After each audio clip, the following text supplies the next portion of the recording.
Two questions for you. One, were you aware of and did you personally approve the prison transfer for Ghislaine Maxwell that your Justice Department? I didn't know about it at all. No, I read about it just like you did. And do you believe that she is It's not a very uncommon thing. Do you believe that she's credible to be listening to? Your Deputy Attorney General sat down with her recently. Well, let me tell you, he's a very talented man.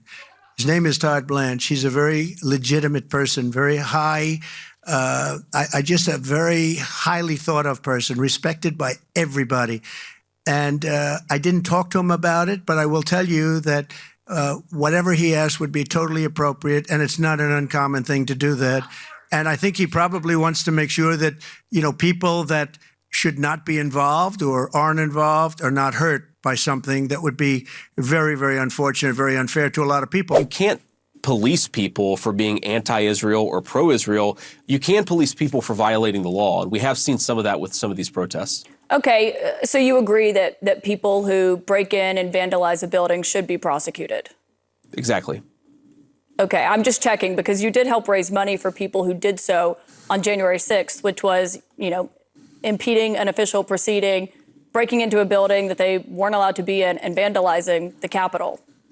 Well, Kaitlin, I know that this is the obsession of the national media to talk about what happened 2 years ago, 3 years ago on January the 6th. It's not an obsession. I'm just seeing if it's a double standard. No, let me answer the question, Kaitlin. I mean, look, here's been my basic argument about January the 6th.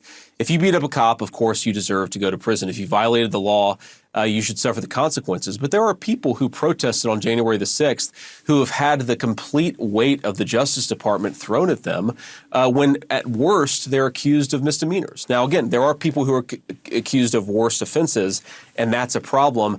But you can't have Black Lives Matter protesters who rioted and vandalized go free when you have people who were actually peacefully protesting on January the 6th who have the book thrown at them. That's the double standard that I'm most worried about.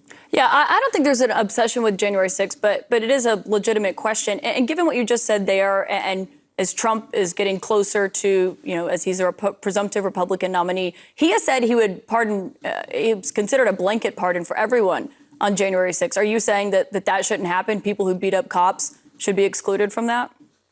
Well, I think what President Trump has said, and of course he can speak for himself, but I pay pretty close attention to what he says. And I think what the president has said is that people who have this double standard applied to them should be pardoned. Which White House official made the decision to bar the AP reporter from the Oval Office and the diplomatic reception room last night? Well, first of all, let me just set the record straight. It is a privilege to cover this White House. It's a privilege to be the White House press secretary. And nobody has the right to go into the Oval Office and ask the President of the United States questions. That's an invitation that is given. And there are hundreds of outlets on this campus, many of you in this room who don't have the privilege of being part of that pool every single day and getting to ask the President questions. We reserve the right to decide who gets to go into the Oval Office, and you all have credentials to be here, including the Associated Press, who is in this briefing room today. But isn't it retaliatory in nature is the argument, because the reason that the AP was barred, which they said was because they're not using the phrase Gulf of America, they're using Gulf of Mexico in line with their standards. And so the question here is this setting a precedent that this White House will retaliate against reporters who don't use the language that you guys believe reporters should use? And how does that align with the First Amendment commitment that you were just talking about? I was very upfront in my briefing on day one that if we feel that there are lies being pushed by outlets in this room, we are going to hold those lies accountable. Sure, Kaitlin. I have two questions for you. One on the flights, but first on the president's post overnight, saying that the pardons that were issued by President Biden preemptively to members of the January 6th committee, that they're now null and void. Have attorneys here at the White House told President Trump that he has the legal authority to undo a pardon simply because it was signed by auto pen, as he said? The president was begging the question that I think a lot of journalists in this room should be asking about whether or not the former president of the United States, who I think we can all finally agree was cognitively impaired. I know it took people some time to finally admit that, but we all know that to be true, as evidenced by his disastrous debate performance against President Trump during the campaign. I digress on that. But the president was raising the point that did the president even know about these pardons? Was his legal signature used without his consent or knowledge? And that's not just the president or me raising those questions, Kaitlin. According to the New York Post, there are Biden officials from the previous White House who raised those questions and wondered if the president was even consulted about his legally binding signature being signed onto documents. And so I think it's a question that everybody in this room should be looking into, because certainly that would propose perhaps criminal or illegal behavior if staff members were signing the President of the United States autograph without his consent. Biden is on the record talking about issuing preemptive pardons to these people.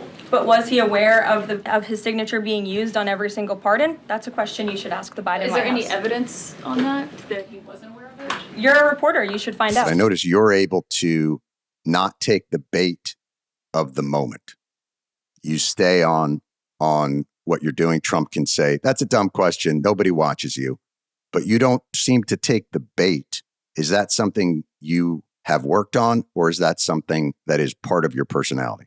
I truly don't think there's anything that the president could say to me that would really surprise me, because I'm so familiar with, kind of his tactics or how he is. I mean, he did this at our town hall. This happened before when he kicked me out of an Oval event, when he wouldn't let me go to any other events at the White House because he didn't like the questions asked in an Oval Office event. It's often a tactic, I think, and a deflection tactic in terms of not wanting to answer the question. And so, I also think that as a reporter, you kind of have to go into these moments prepared for anything. And if you really are, and you're not expecting to be treated super nicely and for them to call on you and everyone to, wait for you to get your question out and assume that you're operating in good faith. If you go into it kind of ready for that, then, nothing can really throw you off.